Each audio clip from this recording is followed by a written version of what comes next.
ഈ കഴിഞ്ഞ സർക്കാരിന്റെ കാലത്ത് നടത്തിയ ഒരു കോൺക്ലേവ് തന്നെ MSc ഈ നിക്ഷേപങ്ങൾ സ്വീകരിക്കാൻ വേണ്ടിയിട്ട് അവർ സന്നദ്ധത അറിയിച്ചിരുന്നു. മാത്രമല്ല അന്ന് ദേശാഭിമാനി വാർത്ത കൊടുത്തിരുന്നത് സർക്കാരിന്റെ ഇച്ഛാശക്തിയുടെ ദീർഘവീക്ഷണത്തിന്റെ വിജയം എന്നുള്ളതാണ്. അപ്പോൾ ഈ നിക്ഷേപത്തിന് തെറ്റ് ഉണ്ട് എന്ന് പറയാനാകുമോ? ഇല്ല, നിക്ഷേപം കൊടുക്കുന്നതിനെ സംബന്ധിച്ചിടത്തോളം മുൻകൂട്ടി അനുമതി വാങ്ങി ചെയ്യണം. അത് എത്രത്തോളമാണ് കൊടുക്കുന്നത്? 49% കൊടുക്കുമ്പോൾ ഒരു കുത്തക കമ്പനിക്ക് മാത്രമായി ഇത് കൊടുത്തു കഴിഞ്ഞാൽ അങ്ങനെ കൊടുക്കാവുന്നൊരു കരാറും ആ കോൺക്ലേവിൽ ഉണ്ടായിട്ടില്ല. ആ കോൺക്ലേവിൽ ഞാനും പങ്കെടുത്തതാണ്. ഞാനാണ് കൺക്ലൂഡിങ് സ്പീച്ച് ആ സമാപന സമ്മേളനം ഉദ്ഘാടനം ചെയ്തത്. അന്ന് MScയുടെ ചെയർമാനുമായിട്ട് സംസാരിക്കുകയും ചെയ്തതാണ്. അപ്പോൾ ഈ കാര്യത്തിൽ MSc നമ്മുടെ അടുത്ത് നിലപാടിനൊക്കെ സ്വാഗതം ചെയ്യുകയും അവരിതിന് ലോഹരിക്ക് മുന്നോട്ട് വരാൻ താല്പര്യപ്പെടുന്നു എന്നൊക്കെ പറയുകയൊക്കെ ഉണ്ടായി. പക്ഷേ എത്ര ശതമാനം കൊടുക്കാവുന്ന ഒരു കാര്യവും സംബന്ധിച്ച് ഒരു ചർച്ചയും നടത്തിയിട്ടില്ല.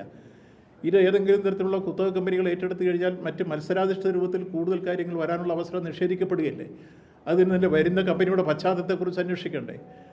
രാജ്യം ഏറ്റവും കൂടുതൽ ഗൗരവത്തോടുകൂടി കാണേണ്ട ദേശീയ സുരക്ഷയുടെ പ്രശ്നങ്ങളില്ലേ? ഇങ്ങനെ ഗൗരവമേറിയ എത്രയോ പ്രശ്നങ്ങൾ ഇതിനകത്ത് നിൽക്കുന്നു. അതാണ് പ്രധാനം.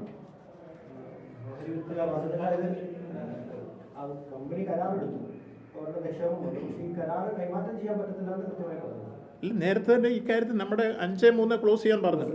ആ 5.3 ക്ലോസിൽ കൃത്യമായി പറയുന്നത് ഇതേതെങ്കിലും തരത്തിൽ കൈമാറ്റം ചെയ്യലോ അല്ലെങ്കിൽ പുതിയ നിക്ഷേപം സ്വീകരിക്കലോ ഏത് വന്നിരുന്നാലും സംസ്ഥാന ഗവൺമെൻറ്റിൻ്റെയും റിട്ടേൺ പെർമിഷൻ വാങ്ങിക്കൊണ്ട് മാത്രമേ ചെയ്യാനൊക്കുള്ളൂ.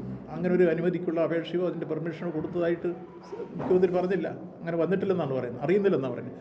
അങ്ങനെ അറിയുന്നില്ലെന്നാണ് പറയുന്നതെങ്കിൽ അവിടെ ഒരു പ്രശ്നമില്ലേ? ഗവൺമെൻറ് പരാജയമായി മാറുകയല്ലേ? അപ്പോൾ ഇത്തരം ഒരു പ്രശ്നം ഇപ്പോൾ ജോബി സൂചിപ്പിച്ച രൂപത്തിൽ ആ കാര്യങ്ങൾ വന്നിരിക്കുന്നെങ്കിൽ ഗവൺമെൻറ് അറിയാതെ ഇത്രയും കാര്യങ്ങളെല്ലാം നടന്നെങ്കിൽ അതിൻ്റെ അർത്ഥം ഗവൺമെൻറ് ഭരണപരാജയമായി മാറിക്കഴിഞ്ഞില്ലേ ആ വിഷയം? ആ രൂപത്തിലേക്ക് ആ വിഷയം മാറണ്ടേ? ഇത് ചെറിയ വിഷയമാണോ? നമ്മുടെ രാജ്യത്തിൻ്റെ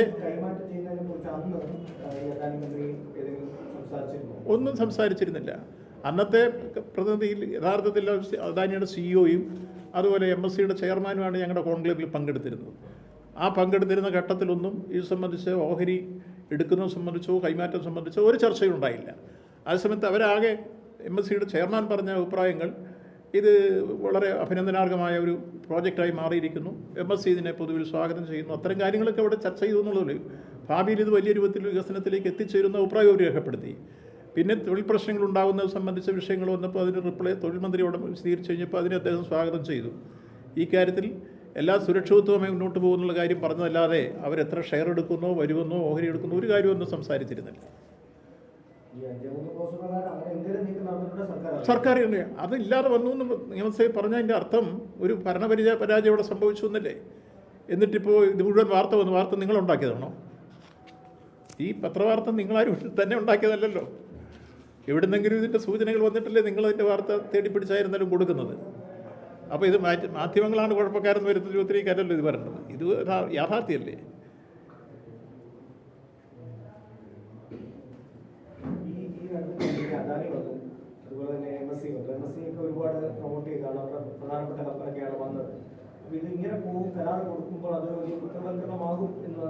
അതെ, വലിയ കുത്തവൽ 49% കൊടുക്കുകയാണ് ഇപ്പോൾ എടുത്തെന്ന് പറഞ്ഞു. ഇനി ബാക്കി കൊടുക്കുമെന്നാരും കണ്ടു.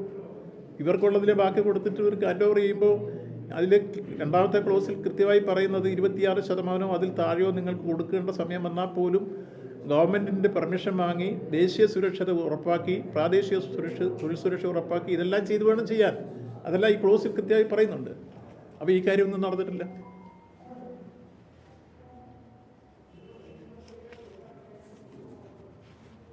ഈ തെരഞ്ഞെടുപ്പിന്റെ റിസൾട്ട് വരുന്നതിന് മുമ്പ് സതീശൻ ഒരു യോഗമൊക്കെ ചേർന്ന് പ്രത്യേക വിമാനത്തിൽ അദാനി പ്രതിനിധികളൊക്കെ ചർച്ച നടത്തുന്ന സാഹചര്യമൊക്കെ ഉണ്ടായിരുന്നു.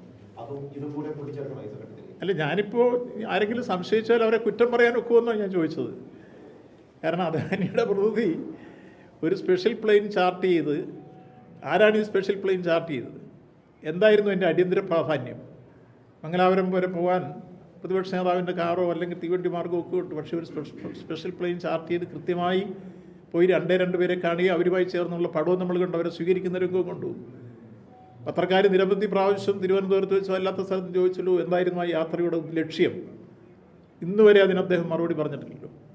ആ യാത്രയും ഇപ്പോഴത്തെ സംഭവങ്ങളും ഒക്കെ കൂട്ടിച്ചേർത്ത് വായിക്കുമ്പോൾ ഇതിലെല്ലാം ദുരൂഹത നിലനിൽക്കുന്നു എന്ന് ആരെങ്കിലും സംശയിച്ചാൽ അവരെല്ലാം തെറ്റു പറയാൻ നോക്കൂ. മുഖ്യമന്ത്രി ഈ വകുപ്പ് ഏറ്റെടുത്തതിൽ നല്ല സംശയമുണ്ടോ? അതുകൊണ്ട് കൃത്യമായി ഇത് വേറെ ആർക്കും കൊടുക്കാതെ അദ്ദേഹം തന്നെ ഏറ്റെടുത്തല്ലോ. മുമ്പ് ഈ ഒരു മുഖ്യമന്ത്രി ഇങ്ങനെ ഈ തുറമുഖ വകുപ്പ് ഏറ്റെടുത്തില്ലല്ലോ. കഴിഞ്ഞ ഗവൺമെൻറ് കാലഘട്ടത്തിൽ ഞാൻ ഏറ്റവും അവസാനം കൈകാര്യം ചെയ്തിരുന്നത്. എന്തോ നേരത്തെ തന്നെ സംശയം ഉന്നയിച്ചിരുന്നു. ചോദിച്ചിട്ട് ഇതുവരെ മറുപടി പറഞ്ഞില്ല. മുഖ്യമന്ത്രി ഇന്നത്തെ പ്രതിപക്ഷ നേതാവ് ചോദിച്ചു, LDF ചോദിച്ചു, നിയമസഭയിൽ ചർച്ച വന്നു. നിങ്ങൾ പത്രക്കാരാണ് ആദ്യം വിഷയം ചോദിച്ചത്. തിരുവനന്തപുരത്തെ എല്ലാ മാധ്യമപ്രവർത്തകരും ചോദിച്ചപ്പോൾ അദ്ദേഹം ഇന്ന് ഒഴിഞ്ഞു മാറുകയത് വേറെ കാര്യം പറയാമെന്നുള്ളത് അല്ലേ? നിങ്ങൾ മാധ്യമപ്രവർത്തകർ ചോദിച്ചിട്ട് ഞങ്ങളോട് പറയേണ്ട, മാധ്യമപ്രവർത്തകർ ചോദിച്ച ഒരു ചോദ്യത്തിന് മറുപടി പറയണ്ടേ? ആ മറുപടി ഉണ്ടായില്ലല്ലോ.